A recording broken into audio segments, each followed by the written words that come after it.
Baik, di sini saya akan melakukan pemeriksaan Apgar Score, yang dimana saya akan cuci tangan 6 kali terlebih dahulu dan saya akan meletakkan bayi yang baru lahir di tempat bed pemeriksaan.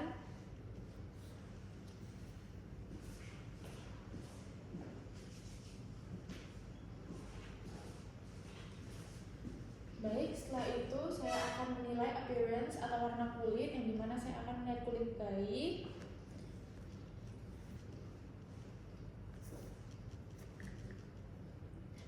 Untuk warna kulit bayinya semua masih dalam batas normal, yang dimana seluruh tubuh mengalami warna kemerahan, yang akan saya berikan nilai skor 2.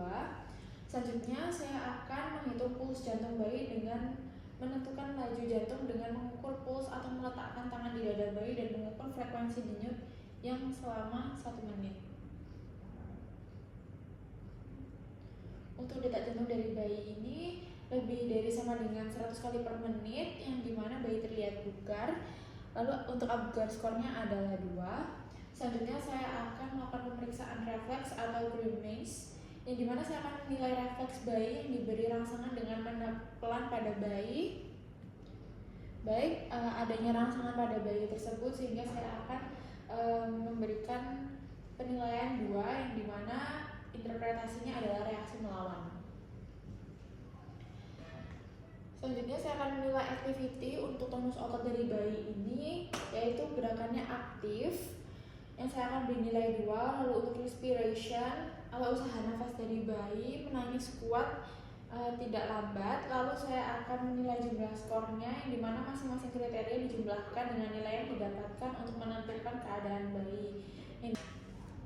Baik, untuk menilai dari jumlah skornya ini yaitu lebih dari sama dengan 7, yang dimana interpretasi dari hasil tersebut tidak adanya aspeksia. Selanjutnya saya akan melakukan pemeriksaan bayi baru lahir, yang dimana saya akan cuci tangan 6 kali terlebih dahulu dan saya akan mengenakan sarung tangan bersih.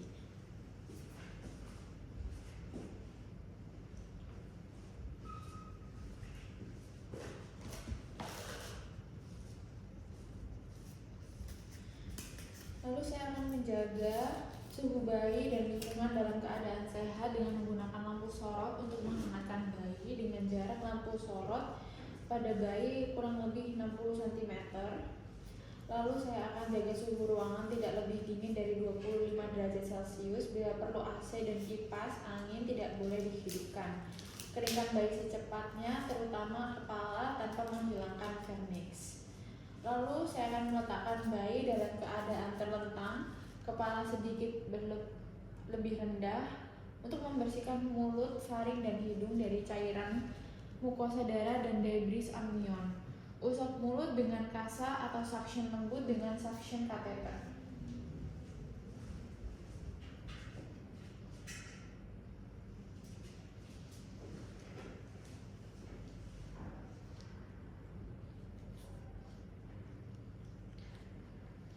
Setelah itu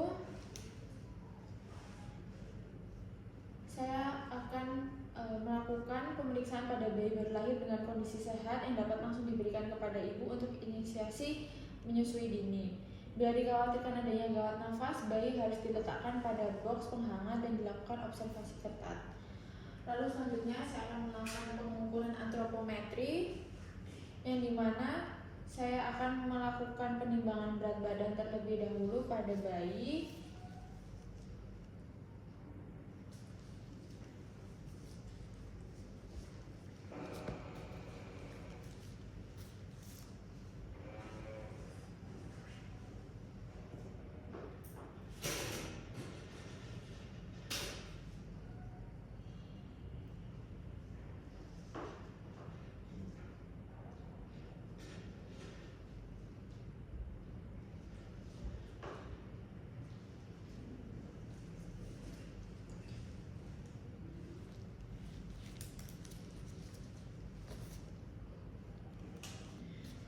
Bisa diketahui bahwa berat bayi adalah 3 kilo, yang dimana masih dalam cakupan batas normal. Selanjutnya saya akan melakukan pengukuran panjang dari bayi, yang dimana saya akan meletakkan bayi di tempat yang datar.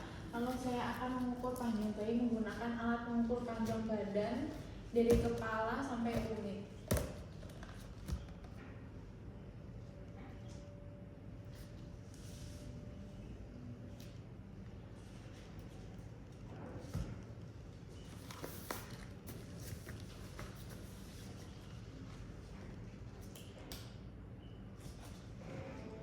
dilakukan pelurusan pada kaki bayi. Baik, untuk tingginya normal ya, yang dimana tinggi dari bayi adalah 52 cm. Selanjutnya saya akan mengukur lingkar kepala dari bayi.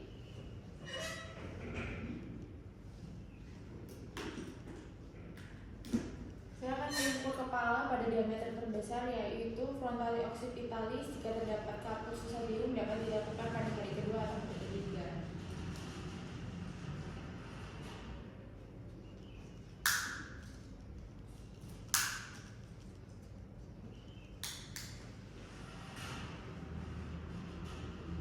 Baik, untuk lingkar kepalanya masih dalam batas normal, yaitu 34 cm.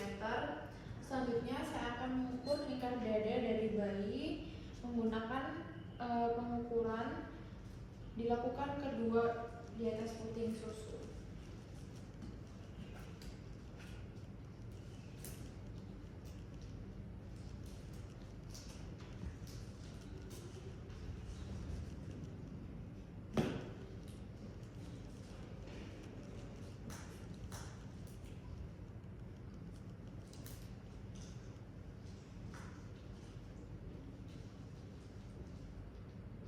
Baik, untuk pengukurannya masih dalam batas normal, yaitu 35 cm.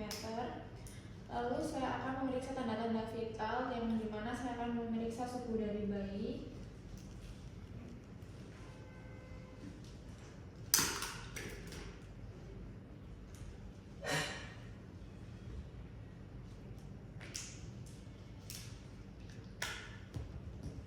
Pemeriksaan suhu akan saya lakukan kurang lebih 5 hingga 10 menit.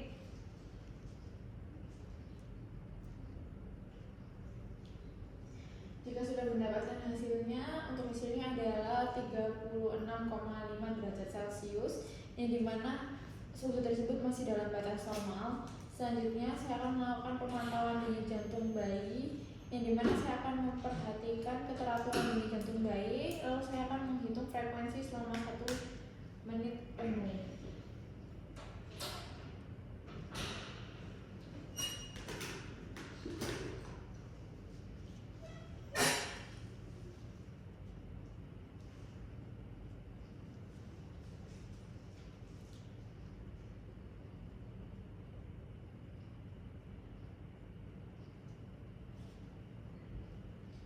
Baik, untuk denyut jantung pada bayi masih dalam batas normal, yaitu 120 hingga 160 kali per menit.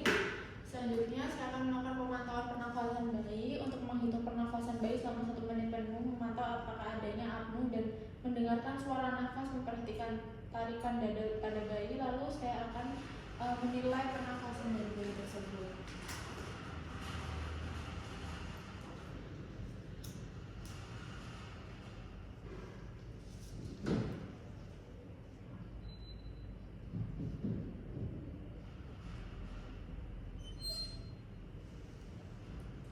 Oke, baik, untuk pernafasan dari bayi ini masih dalam batas normal, yaitu 40 hingga 60 kali per menit. Selanjutnya saya akan melakukan pemeriksaan head to toe, yang dimana saya akan melakukan pemeriksaan pada kepala. Lalu saya akan melakukan perabaan pada kepala untuk menentukan garis suturan dan frontala apakah ukuran dan tampilannya normal. Lalu saya akan meraba pada frontal anterior, yang dimana harus diraba frontal yang bisa dapat terjadi akibat prematuritas atau hidrosefalus. Lalu saya akan melakukan pemeriksaan apakah adanya trauma kelahiran,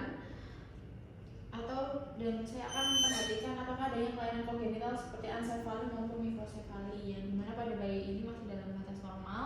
Selanjutnya saya akan melakukan pemeriksaan mata, yang dimana saya akan memeriksa jumlah, yang dimana mata dari bayi ini adalah 2, lalu posisinya simetris serta pada sesuai. Lalu letak matanya dan gerak bola matanya juga masih dalam batas normal.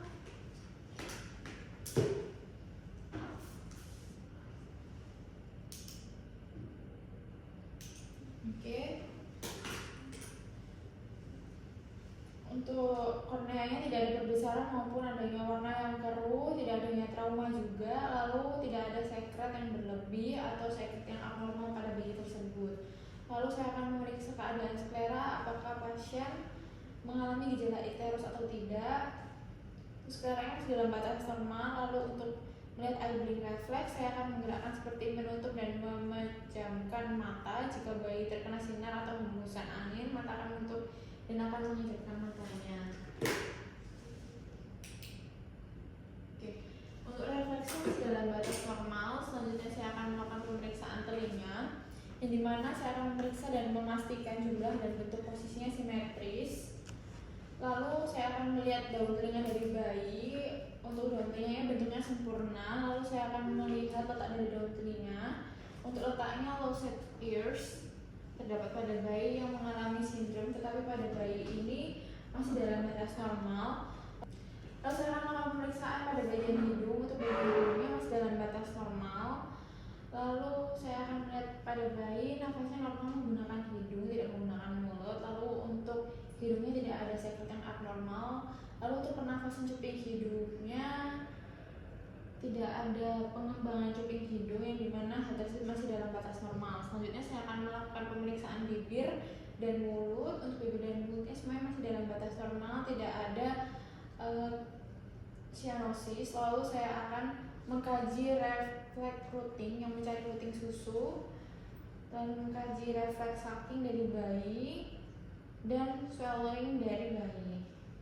Oke, untuk semua refleksnya masih dalam batas normal. Selanjutnya saya akan melakukan pemeriksaan leher, yang dimana saya akan melihat lehernya apakah simetris atau tidak. Lalu perabaan mengidentifikasi apakah adanya pembesaran atau pelebaran dari kelenjar tiroid dan juga vena jugularis. Selanjutnya saya akan memeriksa apakah ada trauma leher atau tidak yang menyebabkan kerusakan pada plexus brachialis. Tidak ada, semua dalam batas normal. Selanjutnya saya akan melakukan pemeriksaan dada, pemeriksaan kesimetrisan gerakan dada saat bernafas, pernafasan yang normal, dinding dada dan abdomen bergerak secara bersamaan, yang dimana tarikan sternum atau interkostal pada saat bernafas perlu diperhatikan. Pada bayi ini untuk pernafasan dari dadanya masih dalam batas normal. Selanjutnya saya akan memeriksa bahu, lengan dan juga tangan. Untuk lengannya sama panjang, lalu jumlah jarinya ini normal, tidak adanya polidaktili maupun sindaktili. Untuk telapak tangannya dapat terbuka, garis tangannya hanya satu buah berkaitan dengan abnormalitas. Untuk garis tangan ini normal ya, tidak ada gabungan. Selanjutnya saya akan mengkaji refleks Moro yang kemungkinan akan menandakan adanya fraktur pada bayi.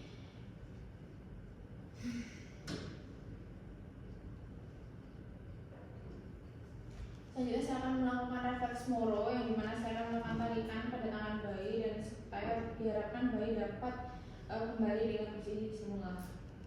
Baik, untuk refleks Moro yang masih dalam batas normal. Selanjutnya refleks palmar, yang dimana saya akan minta bayi untuk menggenggam.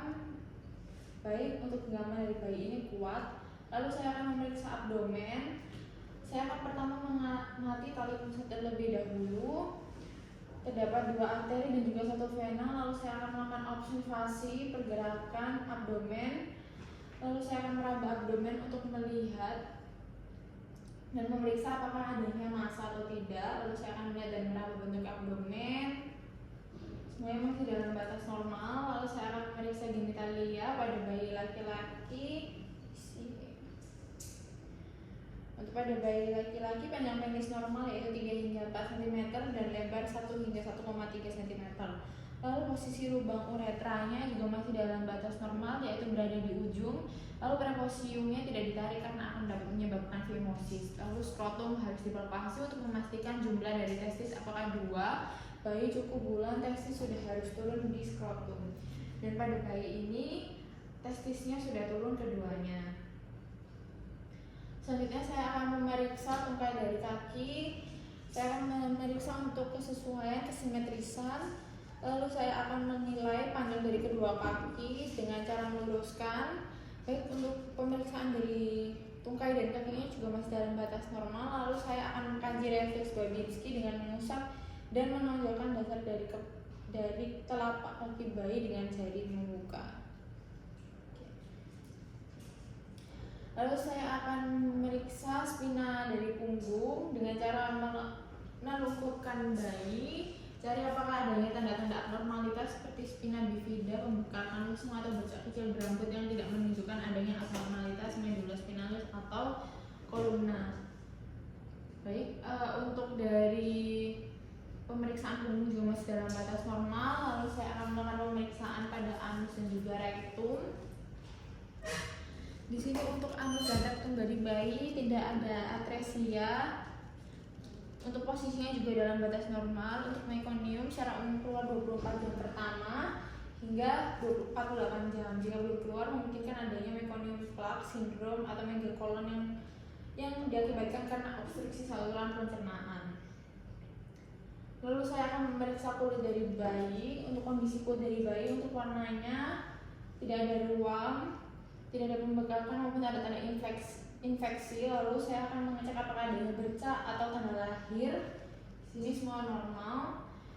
Untuk vernix, lalu saya akan mengamati untuk vernix caseosa. Lalu saya akan memperhatikan apakah adanya lanugo atau jumlah yang banyak terdapat pada bayi kurang bulan.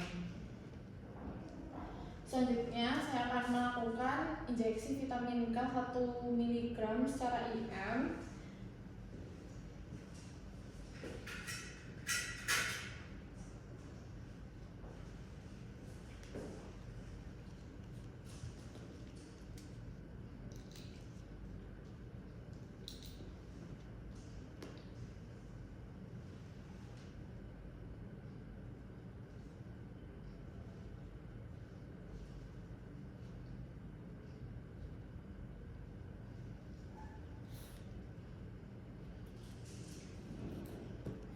Selanjutnya saya akan mengambil darah untuk newborn screening untuk pengecekan HB, golongan darah, HCT, bilirubin, dan hearing impairment screening. Lalu saya akan menjelaskan kepada orang tua mengenai pemeriksaan dan pemberian konseling. Lalu saya akan memberikan alat dan bahan yang akan digunakan. Lalu saya akan melepaskan sarung tangan dan saya akan melakukan dokumentasi tindakan. Selanjutnya saya akan melakukan pemeriksaan Ballard score, yang dimana saya akan cuci tangan 6 langkah terlebih dahulu.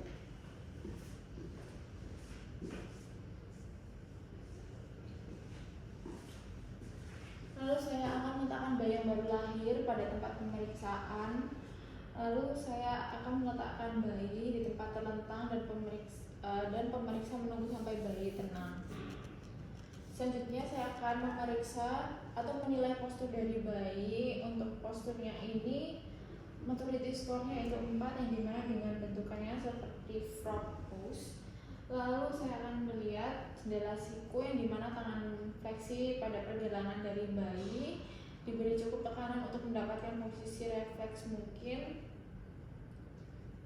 Oke, untuk sudutnya